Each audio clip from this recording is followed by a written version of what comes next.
नमस्कार दोस्तों, कैसे हैं आप सब। उम्मीद करती हूँ कि आप सब बहुत अच्छे होंगे। दुर्गा सप्तशती के चौथा और पांचवा अध्याय जो कथा है वो ज़रूर सुने। बिना कलश रखे, बिना व्रत के भी आप कथा सुन सकते हैं। इससे भरपूर माता रानी का आशीर्वाद आपको मिलेगा। तो देखिए, चौथा अध्याय और पांचवा अध्याय दोनों ही आपको एक दिन पढ़ना चाहिए, क्योंकि इस समय इस साल जो कि चैत्र नवरात्रि का व्रत जो है नवरात्रि का 8 दिन का है। तो चलिए, चौथा अध्याय इस प्रकार है। महर्षि मेघा बोले, देवी ने जब पराक्रमी दुरात्मा महिषासुर को मार गिराया और असुरों की सेना को मार दिया, तब इंद्र आदि समस्त देवता अपने सिर और शरीर को झुकाकर भगवती को स्तुति करने लगे। जिस देवी ने अपनी शक्ति से यह जगत व्याप्त किया था और जो संपूर्ण देवताओं तथा महिषासुर की पूजनीय बन गई, उस अंबिका को हम भक्तिपूर्वक नमस्कार करते हैं। वो हम सब का कल्याण करे। और जिस अतुल प्रभाव और बल का वर्णन भगवान विष्णु, शंकर और ब्रह्मा जी भी नहीं कर सके, तो उस चंडिका को जो कहा जाए कि जगत का पालन करे और अशुभ भय का नाश करे, तथा पुण्य आत्माओं के घर में तुम लक्ष्मी के रूप में हो और पापियों के घर में तुम अलक्ष्मी के रूप में, सतकुल में उत्पन्न होने वालों के लिए तुम लज्जा रूप होकर उनके घरों में निवास करती हो। हम दुर्गा भगवती को नमस्कार करते हैं। हे देवी, इस विश्व का पालन करो। हे देवी, हम तुम्हारे अचित्य रूप का किस प्रकार से वर्णन करें। असुरों का नाश करने वाले भारी पराक्रमा और समस्त देवताओं को दैत्यों के विषय में जो तुम्हारे पवित्र चरित्र है, उनका हम किस प्रकार से वर्णन करें। हे देवी त्रिगुण वाली, हे देवी, तुम संपूर्ण जगत को उत्पत्ति का कारण हो। हे देवी, भगवान विष्णु, शंकर आदि किसी भी देवता ने तुम्हारा पार नहीं पाया। तुम सबका आश्रय हो और संपूर्ण जगत तुम्हारी ही अंश रूप है, क्योंकि तुम सबकी आदि भूत प्रगति हो। हे देवी, तुम्हारे जिस नाम का उच्चारण से संपूर्ण योगों में जब देवता तृप्त लाभ उठाते हैं, वह स्वाहा तुम ही हो। इसके अतिरिक्त तुम पितरों की तृप्ति का कारण हो, इसीलिए सब आपका स्वाहा करते हैं। हे देवी, वह विद्या का मोक्ष देने वाली तुम हो। तुम महाज्ञान स्वरूपा हो, तत्व के सार को वश में करने वाले, संपूर्ण दोषों को दूर करने वाले, मोक्ष की इच्छा वाले मुनिजन जिसका अभ्यास करते हैं, वह तुम ही हो। तुम वीरारूप हो, तुम दोष रहित हो। ऋग और यजुर्वेदों में तुम ही हो। उद्गीत और सुंदर वेदों का पाठ वाले सामवेद के आश्रम रूप हो। तुम भगवती हो। तुम विश्व की उत्पत्ति एवं पालन के लिए तुम वर्ता हो, रूपों में प्रकट हुई हो और संपूर्ण संसार की पीड़ा हरने वाली तुम हो। हे देवी, जिससे सारे शास्त्रों को माना जाता है, वह मेघा शक्ति तुम ही हो और दुर्गम भवसागर से पार लगाने वाली नौका भी तुम हो। लक्ष्मी रूप से विष्णु भगवान के हृदय में निवास करने वाली और भगवान महादेव द्वारा सम्मानित गौरी देवी तुम ही हो। मंद मुस्कान वाले, निर्मल पूर्णचंद बिंब के समान और उत्तम स्वर्ण मनोहर क्रांति से कामनीय तुम्हारे ही मुख से होता है। महिषासुर क्रोध में भर गया, वह बड़े आश्चर्य की बात है। और हे देवी, तुम्हारे यही मुख जब क्रोध से भर गया तो उदय काल के चंद्रमा की भांति लाल हो गया और तनी हुई भौं के कारण विकराल रूप हो गया। उसे देखकर ही महिषासुर के प्राण शीघ्र निकल गए। यह बड़े आश्चर्य की बात है। आपके कुपित मुख के दर्शन करके भला कौन जीवित रह सकता है। हे देवी, तुम हमारे कल्याण के लिए प्रसन्न हो जाओ। आपके प्रसन्न होने से इस जगत का उदय होगा, और साथ ही जब आप क्रोध हो जाती हो तो कितनों ही कुल का सर्वनाश हो जाता है।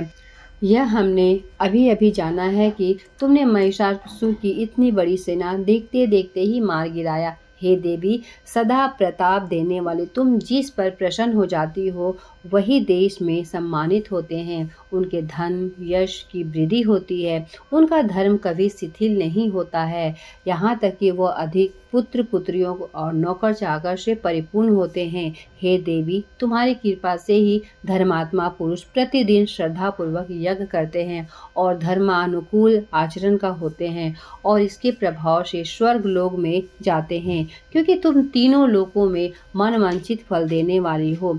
हे माँ दुर्गे, तुम स्मरण करने पर संपूर्ण जीवों के भय नष्ट कर देती हो और स्थिर चित्त वाले के द्वारा चिंतित करने पर उन्हें और अत्यंत मंगल देती हो। हे दरिद्र दुख नाशिनी देवी, तुम्हारे सिवा दूसरा कौन है? तुम्हारा चित्त सदा दूसरों के उपकार में लगा रहता है। हे देवी, तुम शत्रुओं को इसलिए मारती हो कि उनके मरने से दूसरे को सुख मिलता है। वह चाहे नरक में जाने के लिए चिरकाल तक पाप करते रहते हो, किंतु तुम्हारे हाथ युद्ध करने से वो सीधे स्वर्ग हो जाते हैं। इसलिए तुम उनका वध करती हो। हे देवी, क्या तुम दुष्टपात मात्र से समस्त असुरों को भस्म नहीं कर सकती? अवश्य कर सकती हो, किंतु तुम्हारा शत्रुओं को शस्त्रों के द्वारा मारना इसलिए है क्योंकि शस्त्रों के द्वारा मारकर वह स्वर्ग को जावे। और इस तरह से देवी, तुम शत्रुओं के प्रति भी तुम्हारा उत्तम विचार रहता है। हे देवी, तुम्हारे उग्र खड़ग की चमक से और शत्रुओं की नोक की क्रांति के किरणों से असुरों की आंख फूट नहीं गई। इसका कारण यह था कि किरणों से शोभायमान तुम्हारे चंद्रमा के समान आनंद प्रदान करने वाले सुंदर मुख को देख रहे थे। हे देवी, तुम्हारा शील बुरे वृतांत को दूर करने वाला है तथा सबसे अधिक तुम्हारा रूप है, जो न तो कभी चिंतन में आ सकता है और न किसी दूसरों को कभी तुलना ही हो सकता है। तुम्हारा बल का पराक्रम शत्रुओं का नाश करने वाला है। इस तरह तुमने शत्रुओं पर भी दया प्रकट की है। हे देवी, तुम्हारे बल की किसके साथ बराबरी नहीं किया जा सकता है तथा शत्रुओं को भय देने वाला तुम्हारा इतना सुंदर रूप भी और किसका है? हृदय की कृपा और युद्ध के निष्ठुरता, यह दोनों ही बात तीनों लोगों में केवल तुम ही दिखाई देने वाली हो। हे माता, युद्ध भूमि में शत्रुओं को मारने वाले तुम्हें स्वर्गलोक को पहुंचाने वाले तुम ही हो। इस तरह तीनों लोकों में तुम्हारी रक्षा की है तथा इस तरह से उत्तम असुरों में जो तुम्हारा भय था वो तुमने दूर किया है। तुमको हमारा नमस्कार है। हे देवी, तुम चारों दिशाओं को प्रकाशमय करने वाली हो। इस तरह हम तुम्हें नमस्कार करते हैं। हे देवी, तुम शूल तथा खड्ग से हमारी रक्षा करो तथा घंटों की ध्वनि और धनुष की टंकोर से भी हमारी रक्षा करो। हे चंडिकाए, आप अपने शूल को घुमाकर पूर्व, पश्चिम, उत्तर, दक्षिण दिशा से हमारी रक्षा करो। तीनों लोकों में जो तुम्हारे शौर्य रूप है तथा घोर रूप है, उनसे हमारी रक्षा करो तथा पृथ्वी की रक्षा करो। हे अंबिके, आपके कर पर कमलों के कारण जो खड़ग, शूल तथा गदा आदि शस्त्रों में शोभा पा रहा है, उनसे हमारी रक्षा करो। महर्षि बोली, इस प्रकार जब सभी देवताओं के जगत माता भगवती की स्तुति की तथा नंदवन के पुष्पों तथा गंध के अनुरूपों द्वारा उनका पूजन किया गया, फिर सबने मिलकर जब सुगंधित एवं दिव्य रूपों से दिव्य धूपों द्वारा उनकी सुगंधित निवेदन की, तब देवी ने प्रसन्न होकर कहा, हे देवताओं, तुम सब मुझसे मन वांछित वर मांगो। देवता बोले, हे भगवती, तुमने हमारा सब कार्य कर दिया है। अब हमारे लिए कुछ भी मांगना बाकी नहीं रह गया, क्योंकि तुमने हमारे शत्रु महिषासुर को मार डाला है। हे महेश्वरी, तुम इस पर यदि कोई वर देना ही चाहती हो तो बस इतना ही वर दो कि जब जब हम तुम्हारे स्मरण करें तब तब तुम हमारी विपत्तियों का हरण करने के लिए हमें दर्शन दिया करो। हे अंबिके, जो कोई भी तुम्हारी स्तुति करे, तुम्हें अपने वित्त समृद्धि और अपनी वेदना बताए, तुम उनकी रक्षा हमेशा करो और इस प्रकार तुम उन पर सदा प्रसन्न रहो। महर्षि बोले, हे राजन, देवताओं ने जब जगत के लिए तथा अपने लिए इस प्रकार से प्रश्न किया तो बस तथास्तु कहकर देवी अंतर्ध्यान हो गई। हे भूप, जिस प्रकार तीनों लोकों का हित चाहने वाली यह भगवती देवताओं के शरीर से उत्पन्न हुई थी, वह सारा वृतांत मैंने तुमको बता दिया। और इसके पश्चात दुष्ट असुरों तथा शुभ निशुभ तथा का वध करने वाला सब लोगों की रक्षा करने के लिए जिस प्रकार गौरी देवी के शरीर से उत्पन्न हुई थी, वह सारा वृतांत आज मैं यथावत वर्णन करता हूँ। तो इस प्रकार दुर्गा सप्तशती का चौथा अध्याय पूर्ण होता है। अब सुनते हैं दुर्गा सप्तशती का 5वां अध्याय। तो दोनों अध्याय आप लोग जरूर पढ़िएगा, क्योंकि 8 दिन का नवरात्रि है तो हर चीज को समय पर पूर्ण करना जरूरी है। तो 5वां अध्याय इस प्रकार है। दुर्गा सप्तशती का 5वां अध्याय। पाठ को आप लोग अच्छे से सुने। कोई भी सवाल, सुझाव या डाउट होगा नवरात्र से संबंधित तो नीचे कमेंट बॉक्स में जरूर बताएं। तो चलिए स्टार्ट करती हूँ दुर्गा सप्तशती का 5वां अध्याय। इस प्रकार है।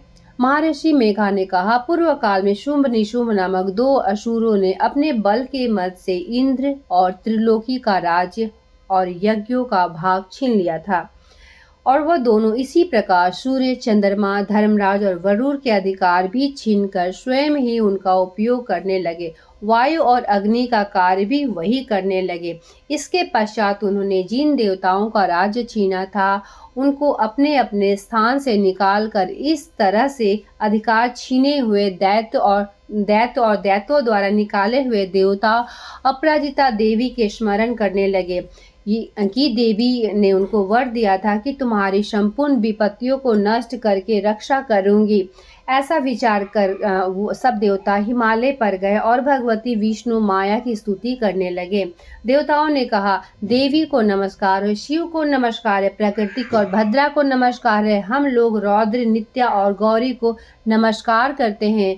इस तरीके से चंद्र रूपेणु और सुख रूप देवी के निरंतर निराकार है और सभी को मेरा प्रणाम है। सभी को प्रणाम करते हुए अत्यंत सौम्य और अत्यंत रौद्र रूप को हम नमस्कार करते हैं और उन्हें हमारा बारंबार प्रणाम है। जगत के आधारभूत कृति देवी को बार बार नमस्कार करते हैं। जिस देवी का प्राणी मात्र विष्णु माया कहते हैं, उसको नमस्कार है, नमस्कार है, नमस्कार है। जो देवी संपूर्ण प्राणियों की चेतना कहलाती है, उसको नमस्कार है।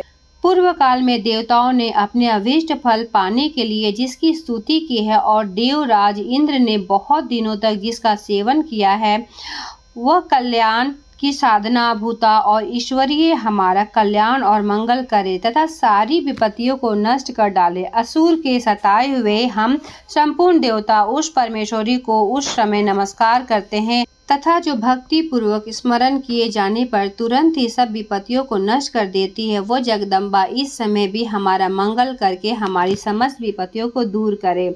महर्षि मेघा ने कहा, हे राजन, इस प्रकार से देवता स्तुति कर रहे थे तो उसी समय पार्वती देवी गंगा में स्नान करने के लिए आई तथा उनके शरीर से प्रकट होकर शिवा देवी बोली, शुंभ दैत्य के द्वारा स्वर्ग से निकले हुए और निशुंभ के हारे हुए देवता यह मेरी स्तुति कर रहे हैं। पार्वती के शरीर से अंबिका निकली, इसीलिए उसको संपूर्ण लोक की कौशिकी कहते हैं। कौशिकी के प्रकट होने के पश्चात पार्वती देवी के शरीर का रंग काला हो गया और वह हिमालय पर रहने वाले कालिका देवी के नाम से प्रसिद्ध हुई। फिर शुंभ निशुंभ दूत चामुंडाय वहां आए और वहां आगे परम मनोहर रूप वाली अंबिका देवी को देखा। फिर वह शुंभ के पास जाकर बोला, महाराज, एक अत्यंत सुंदर स्त्री हिमालय को प्रकाशित कर रही है। वैसा रंग रूप आज तक हमने किसी स्त्री को नहीं देखा। हे असुरेश्वर, आप यह पता लगाएं कि वो कौन है और उसको ग्रहण कर ले। वह स्त्री रत्न है और उसकी क्रांति से दशों दिशाओं को प्रकाशित करती हुई वह स्थिर है, इसीलिए उसको आपको देखना बहुत ज़्यादा जरूरी है और उचित है। हे प्रभु, तीनों लोगों के हाथी, घोड़े और मणि इत्यादि जितने रत्न हैं, वह सब इस समय आपके घर में शोभामान है। हाथियों के रत्न के रूप में आप ऐरावत हाथी और उच्च श्रवा नामक घोड़ा तो आप इंद्र से ले आए हों। हंसों द्वारा जूता हुआ विमान जो कि ब्राह्मणों के पास था, अब भी आपके पास है और यह महापद नामक खजाना आपके कुबेर से छीना हुआ ही है। समुद्र ने आपको सदा खिले हुए फूलों की किंकालिया नामक माला दी है और वरुण का कंचन की वर्षा करने वाला छत्र आपके पास है। रथों में श्रेष्ठ प्रजापति का रथ भी आपके पास ही है। दैत्यों ने मृत्यु से उत्क्रांति नामक शक्ति भी आपने उसे छीन ही लिया है। वरुण के पास भी आपके भ्राता निशुंभ के पास ही है और जो अग्नि में जल न सके ऐसे 2 वस्त्र भी अग्निदेव ने आपको ही दिए हैं। हे दैत्यराज, इस प्रकार की सारी रत्न रूपी वस्तुएं आप संग्रह कर चुके हैं, तो फिर आप यह कल्याणकारी स्त्रियों में रत्न रूपी अनुपमा स्त्री आप क्यों नहीं ग्रहण कर सकते? महर्षि मेघा बोले, चंडमुंड का यह वचन सुनकर शुंभ ने विचार किया और सुग्रीव को अपना दूत बनाकर देवी के पास भेज दिया। प्रथम उसने सब कुछ समझा दिया और कहा कि वहां जाकर तुम उनको अच्छी तरह से समझाना और ये उपाय करना कि जिससे वो प्रसन्न होकर तुरंत मेरे पास चली आए। भली प्रकार से समझाकर ही कहना। दूत सुग्रीव पर्वत के उस रमणीय भाग में पहुंचा जहां देवी रहती थी। दूत ने कहा, हे देवी, दैत्य के राजा शुंभ, जो कि इस समय तीनों लोकों का स्वामी है, मैं उनका दूत हूँ और यहाँ तुम्हारे पास आया हूँ। संपूर्ण देवता उसकी आज्ञा एक स्वर में मानते हैं। अब जो कुछ उसने कहलवा भेजा है वह सुनो। उसने कहा है कि इस समय संपूर्ण त्रिलोकी मेरे वश में है और संपूर्ण यज्ञों का भाग को पृथक पृथक मैं ही लेता हूँ और तीनों लोगों में जितने भी श्रेष्ठ रत्न है वह सब मेरे पास है। देवराज इंद्र का वाहन ऐरावत मेरे पास है, मैं उनसे छीन लिया हूँ। और उसके बाद उच्च श्रवा नामक घोड़ा भी शीर्ण सागर मंथन करने से प्रकट हुआ था, वो भी मेरे पास ही है।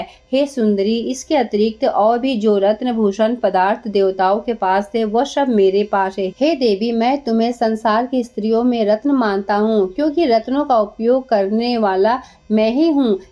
हे चंचल कटाव वाली सुंदरी, अब यह मैं तुझ पर छोड़ता हूँ कि तुम मेरे या मेरे भाई का पराक्रमी निशुम्भ की सेवा में आ जाओ। यदि तू मुझे वरेगी तो मैं तुझे अतुल महान ऐश्वर्य की प्राप्ति दूंगा। अतः तुम अपनी बुद्धि से यह विचार कर मेरे पास चली आओ। महर्षि ने कहा। दूत ने ऐसा कहने पर संपूर्ण जगत का कल्याण करने वाली भगवती दुर्गा मन ही मन मुस्कुराई और इस प्रकार से कहने लगी। देवी ने कहा, हे दूत, तू जो कुछ भी कह रहा है वह सत्य है और इसमें किसी भी तरह का झूठ नहीं है। शुंभ इस समय तीनों लोक का स्वामी है और निशुंभ भी उसी तरह का पराक्रमी है, किंतु इसके संबंध में मैं जो प्रतिज्ञा कर चुकी हूँ उसे मैं कैसे झूठला सकती हूँ। अतः तुम्हें मैं अपनी प्रतिज्ञा भी बता रही हूँ, वो प्रतिज्ञा भी तुम सुन लो। जो मुझे युद्ध में जीत लेगा और मेरे अभिमान को खंडित करेगा तथा बल में मेरे समान होगा वही मेरा स्वामी होगा। इसीलिए शुंभ अथवा अशुंभ यहाँ आवे और युद्ध में जीतकर मुझसे विवाह कर ले। इससे भला देर की क्या आवश्यकता है। दूत ने कहा, हे देवी, तुम अभिमान से भरी हुई हो, मेरे सामने तुम ऐसी बात ना करो। इस त्रिलोक में मुझे ऐसा कोई भी दिखाई नहीं देता जो कि शुंभ और निशुंभ के सामने ठहर सके। हे देवी, अब अन्य देवताओं में से कोई शुंभ निशुंभ के सामने युद्ध में ठहर नहीं सकता, तो तुम जैसी स्त्री उसके सामने रणभूमि में कैसे टिकेगी, कैसे ठहर सकती है। जिन शुंभ आदि असुरों के सामने इंद्र आदि देवता नहीं ठहर सके, तो फिर तुम अकेली स्त्री उनके सामने कैसे ठहर सकेगी। अतः तुम मेरा कहना मानकर उनके पास चली जाओ, नहीं तो वह तुम्हें केस पकड़कर घसीटते हुए ले जाएंगे, तो तुम्हारा गौरव नष्ट हो जाएगा। इसीलिए मेरी बात मान लो। देवी ने कहा, जो तुम कुछ बोल रहे हो वो सब कुछ ठीक है। शुंभ और निशुंभ बड़े ही बलवान है, लेकिन मैं क्या कर सकती हूँ, क्योंकि मैंने भी बिना विचार के ही प्रतिज्ञा ले चुकी हूँ। इसलिए तुम जाओ और मैंने जो कुछ भी कहा है वो सब आदर पूर्वक असुरेंद्र से कह दो। इसके पश्चात वो जो उचित समझेंगे करेंगे। इस तरीके से दुर्गा सप्तशती का 5वां अध्याय समाप्त होता है। और वीडियो को आप लोग अच्छे से देखिए। कोई भी सवाल होगा नीचे कमेंट बॉक्स में ज़रूर बताएं। वीडियो ज़रा भी हेल्पफुल लगे तो लाइक और चैनल को सब्सक्राइब ज़रूर कर लें। मिलते हैं एक नई वीडियो के साथ, तब तक के लिए धन्यवाद।